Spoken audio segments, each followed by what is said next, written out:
name is Deborah. And I want to just describe myself for those of you who have a sight impairment. So I'm an average height woman, black woman, with light skin, short, dark hair. I'm wearing a kind of average suit, a cream jacket with black flowing trousers. And actually I've got now an average shirt on, right? But I've got an above average bracelet because I bought it outside. So I'm feeling a bit above average today. And I'm here today to talk to you about the female power of AI. But what I want to talk to you and what I want you to keep in your head right now is a lot of what you've heard today was about what you're doing right now. How to be unstoppable right now. I'm going to talk to you about a future that is happening right now. I'm going to talk to you about what your role is in that future and why you have to get involved. I want you to feel compelled to get involved today. Okay. So, here's what I want to do first. So, we've done a lot of activity and you stand up and everything. So, if you are able to stand, or you can just raise your hand. If I want you to stand and or raise your hand, if you're doing tapping disease. Okay.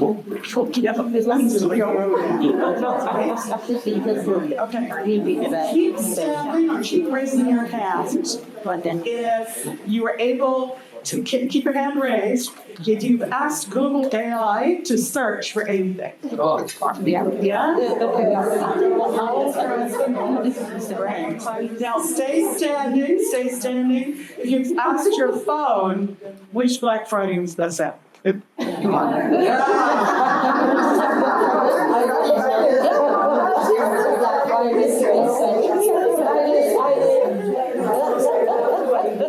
This is exactly what I want to talk about today, because AI, we think of it as something else, someone else, somewhere else, right?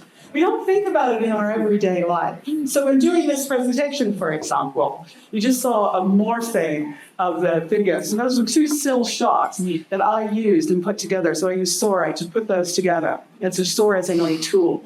So I want to demonstrate to you how in your everyday you can embrace AI. You don't need to be a coder. You don't need to be a leader in a business. You don't need to be a counselor, but it's great if you could. Yeah, right? You can use it in your everyday. It's our power, right? But it's our humanity. It's our humanity as women and as men that is going to make AI relevant to everyone. It's going to make the future our future, right? Not someone else.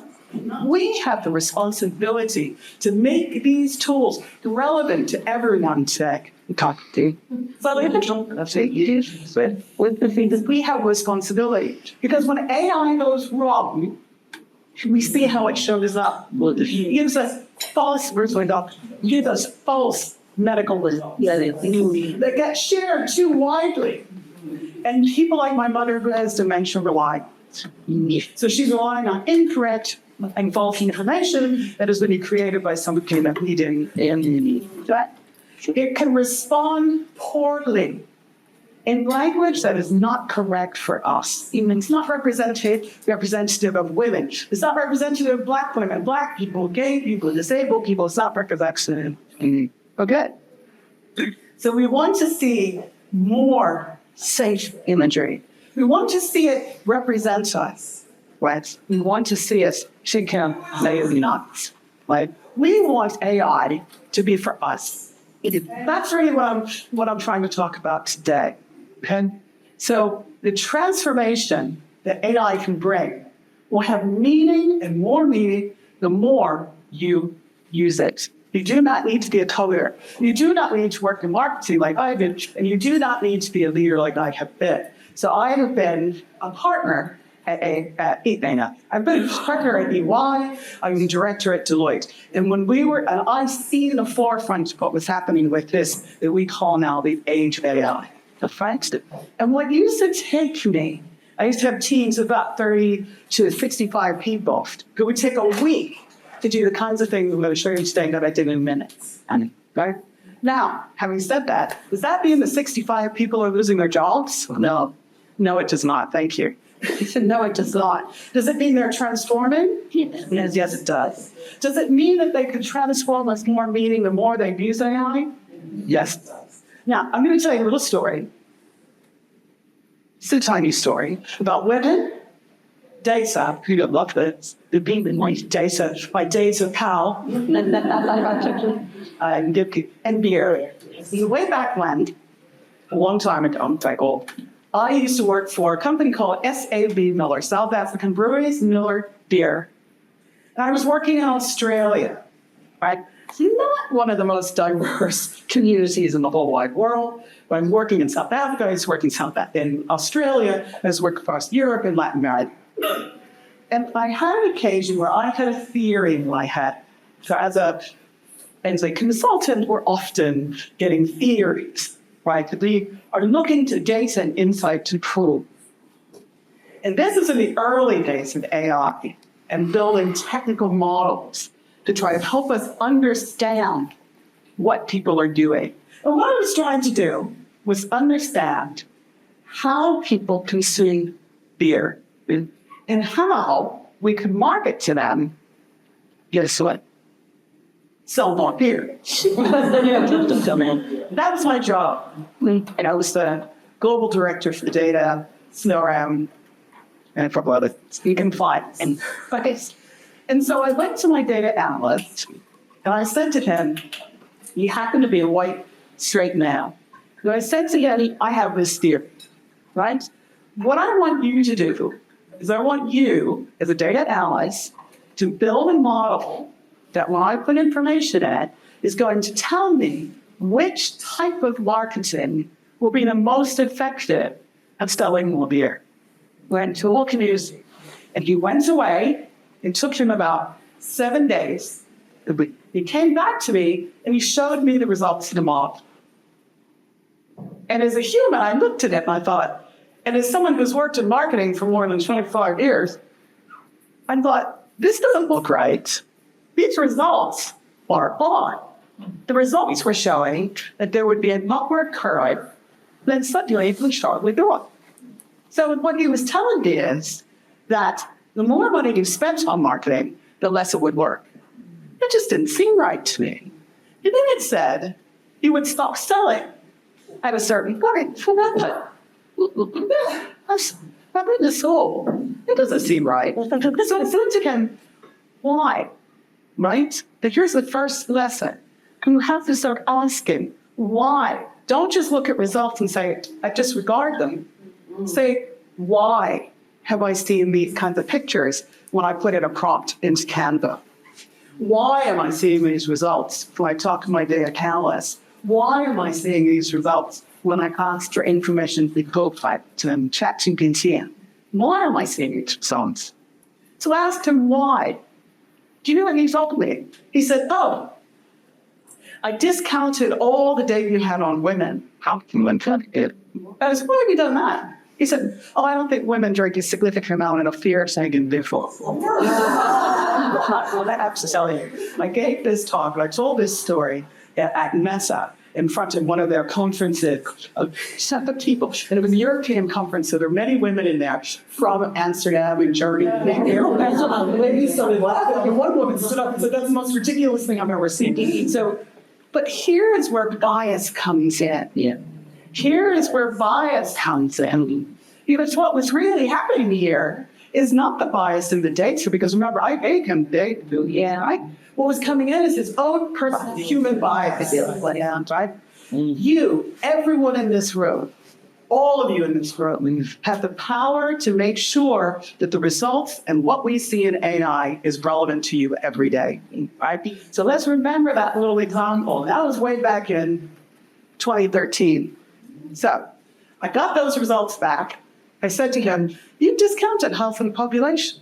He said, yes, I personally don't believe that women drink that much beer. So you know what I did? But you made that up. But more brothers said that we did it. Yeah, I got to science. So, and I have to tell you that then, when I reran the model, the new data scientists, not only am I still using that model today, but it shows it does work. I could prove it works in some case. So you as a human must always question. Right. So when women lead with purpose, or indeed any underrepresented group, things will change. right? So this video I created using Sora, Vidu, and I used about 2 different AI. Right? I used Sora, Vidu, David, Artist IO, ChatGPT, Canva, Gemini, and Copilot. I used that in this video. But what you'll see in that, what you saw in that video, was not what it sounded. When I put a prompt in that says, I want a video that shows strong women walking in a city center, ideally Lagos and London, that's not what came back. And what I got was women, black women, not in a suit, walking in a market. And then I got white women with skirts way up to here, shirts up to here, that looked like they were in a slightly different profession. When I got the prompt, I went and I did that prompt in several different AI systems. When I got it right, here's what you need to do. Is you need to talk to people like I was talking to you today to say how I defined it, how I got it right. Okay. That's the important part, is let's not hide our solutions. Let's get involved. You heard a lot in the panel, is great, and we say, get involved.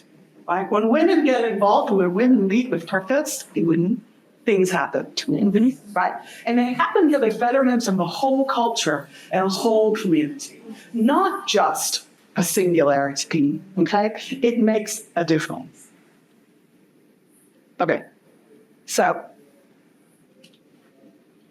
every data set, right, is a story of the people who have been counted, right? That video, for example, was created, and this video can download true story.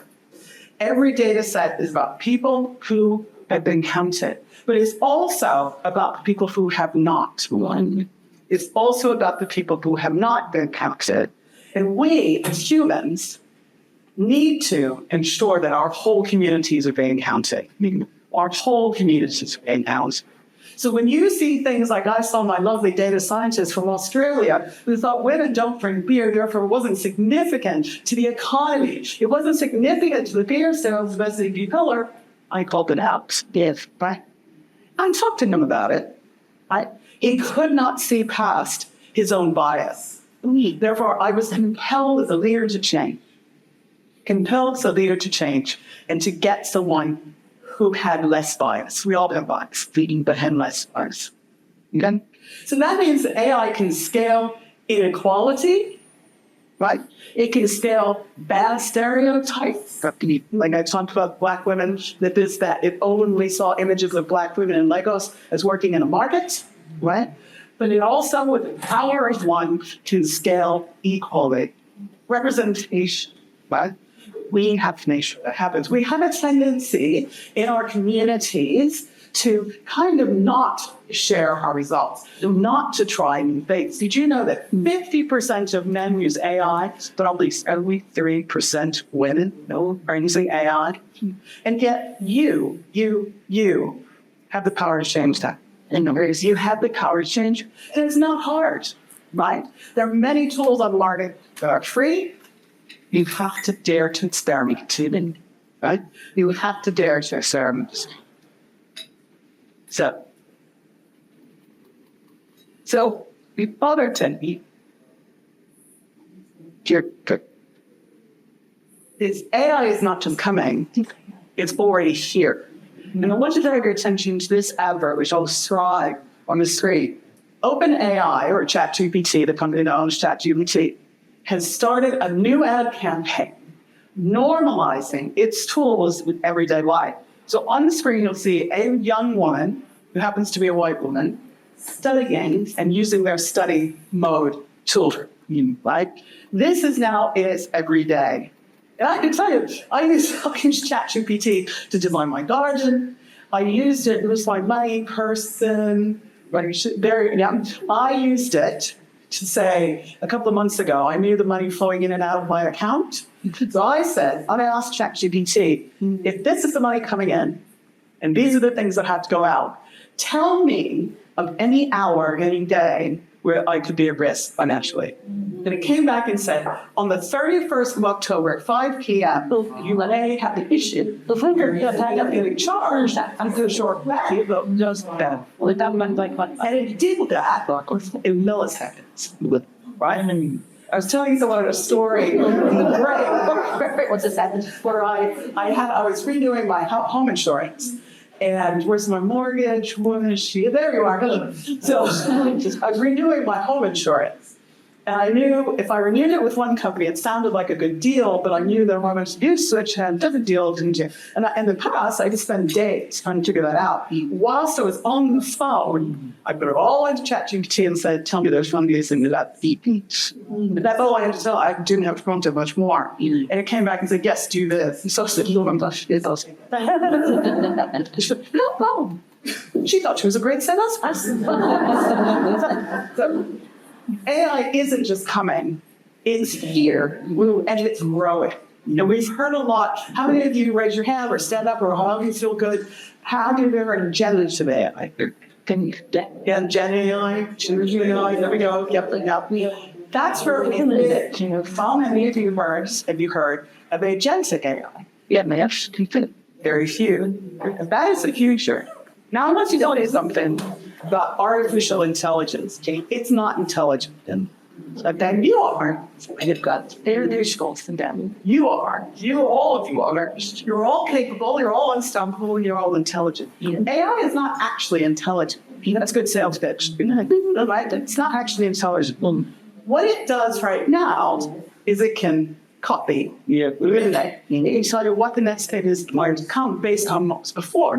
So I was talking to the chief innovation officer at Google. We were at a dinner. And I said to him, all AI is trained on historic data.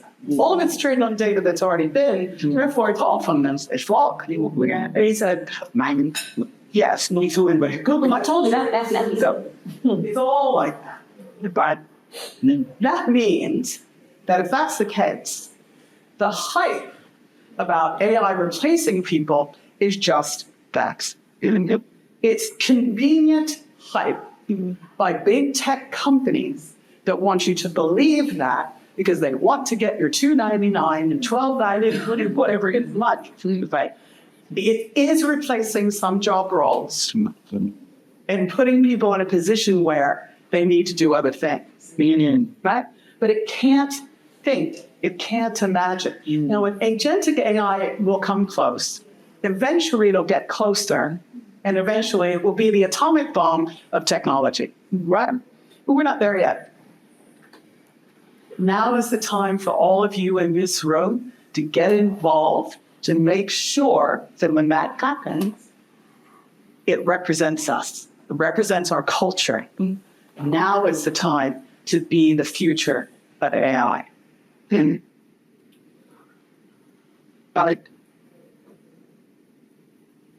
according to a study this year, that 88% of organizations are already using AI at least one business function.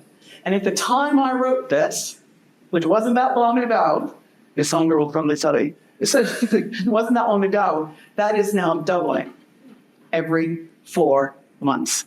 Okay, every 4 months. So it's up from 78% last year.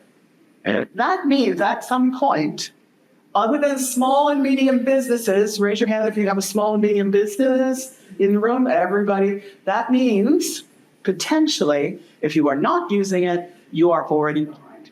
You're already behind. The good news is that it's getting easier and more accessible every day to just do something. No. AI model scale continues to grow. So the processing power that is needed now to run AI is not only creating a new industry around it, right? So that computational power used to train a model, so that's literally the power that you need to run a machine, is doubling every 5 months. And the data sets put in are doubling every 8, right? These sound like boring techniques, percentages, etc., right? Except that, think about that. Think about that. Where are you as a small business in that journey? Where are you? If you are not using Copilot, ChatGPT right now to help you with your business, you're already behind. Right? It can be as simple as, tell me if I sell beauty products, tell me the price of beauty products that look like mine. Tell me where in London is the best place I can find. What Cogstones? What Cogstones can I sell my products? More, right? If you are not asking those questions, come and see my colleague over here. He's going to talk to you about strategy, right? Yeah. These are the things that are important.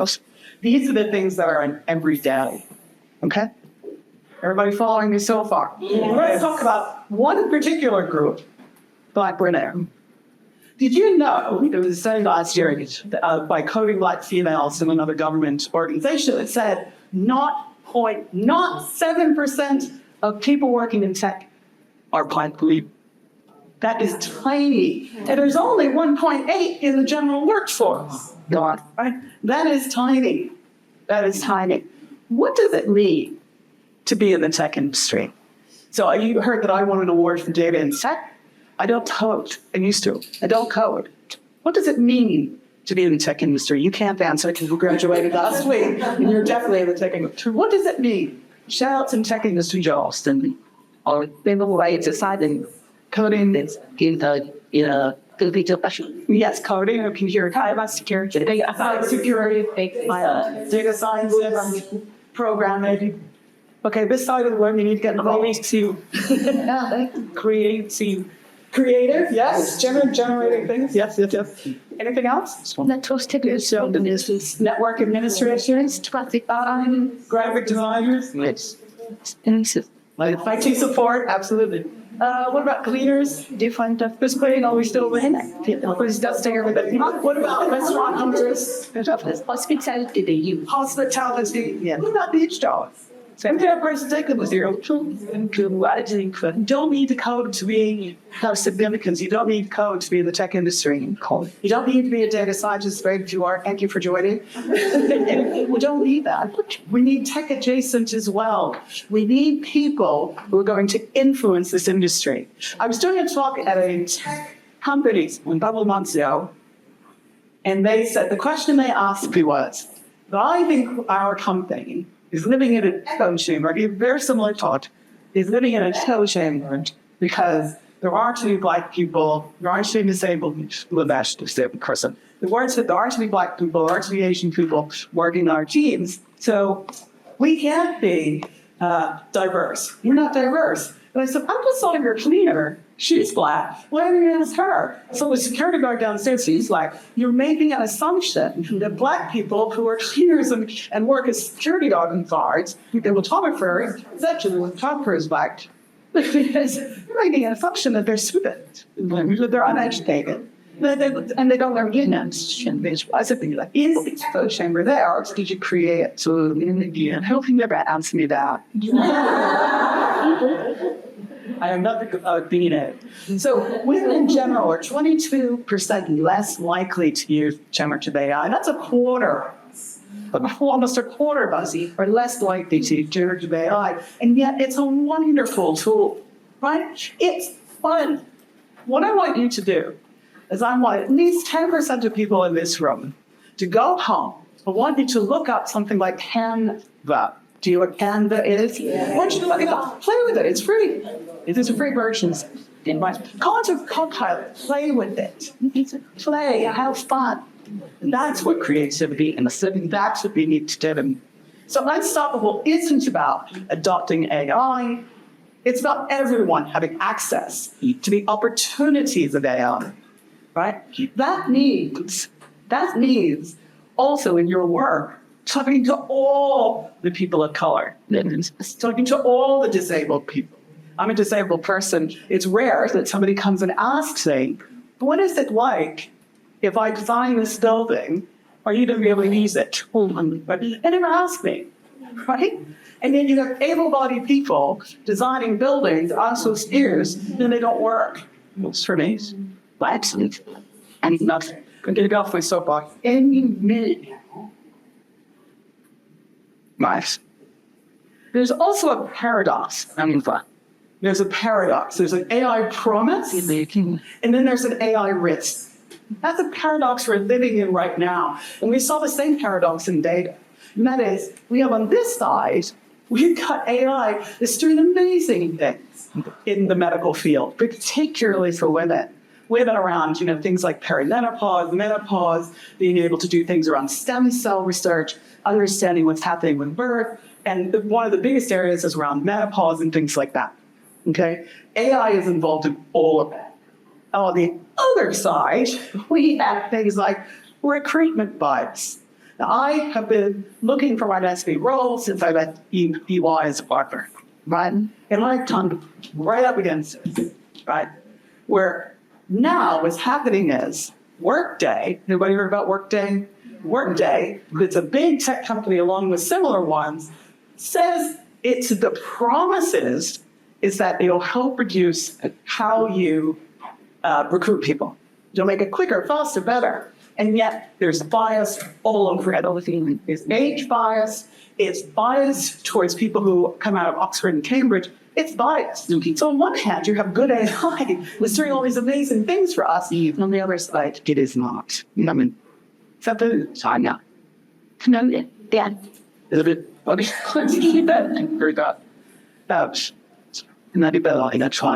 So the human factors that we need to think about, thank you. The human factors are three, in my view. Experience. I often do workshops on confidence and building confidence. The one thing that you have that no one else has is your experience. How many people have children? Yes. How many people are glad they're not here today?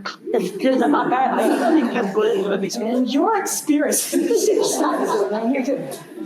When you try things, integrate those tools into your daily life. But the most important thing is share. Share results. That's why I showed you what I showed you today. Share the results, right? Creativity. We said machines can't imagine. Use AI to expand on your ideas. Here's an idea, right? One of the things, if anybody's ever seen a documentary with Karl Lagerfeld, we had a fashion designer, everybody knows who he is. Yes, we don't. We say, I was some coaches now. And Karl Lagerfeld would spend a lot of his time doing hundreds of drawings, one way after the other, tiny changes and tiny tweaks. Tiny changes and tiny tweaks. Now, AI can do this for you. You can tell it, give me another one that has, so what I did to get that final video is I kept putting more prompts into it. Now give me something with black women who are actually like business women like me. I told it, I want something like me, right? I want black women to look like this. I want black women with different skin color, different hair. That's what I want. That's why I got the video. And I had used two systems to do it, but I got there. Accountability. AI must be ethical. Otherwise, we're living in a world where we're driving ourselves backwards. Driving ourselves backwards. Let me give you something select. I want you to think about this. I did a piece of analysis that basically said that with the fact that recruitment companies are actually telling us that women of a certain age are no longer relevant. We did put that together with the fact that there's very few women in the top 500, FTSE 500 companies leaders. And those women are now at the age of going to having menopause symptoms. And if those women, 10% of those women are going to leave their jobs, do you know what I found? The results told me that if we don't do something now, we will drag ourselves back to the same number of women in leadership in this country that we were in 2018. We are going to drag ourselves back 10 years, 20 years. Right? We need to do these things now. This is the future now. So accountability is really important. And this is how understanding an AI bias works.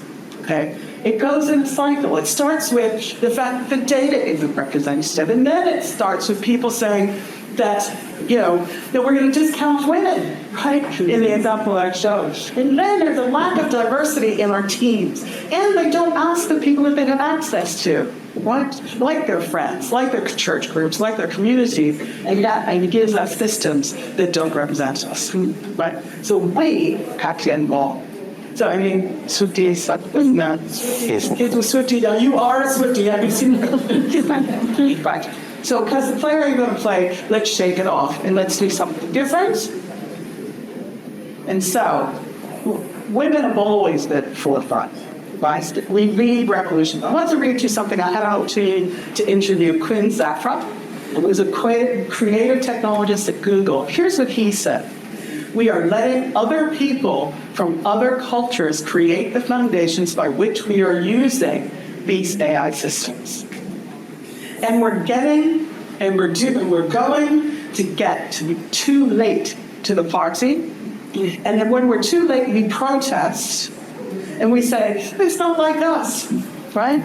When actually, this doesn't represent our best interests. But we wouldn't have trained any people. We haven't trained the people that we need in our community.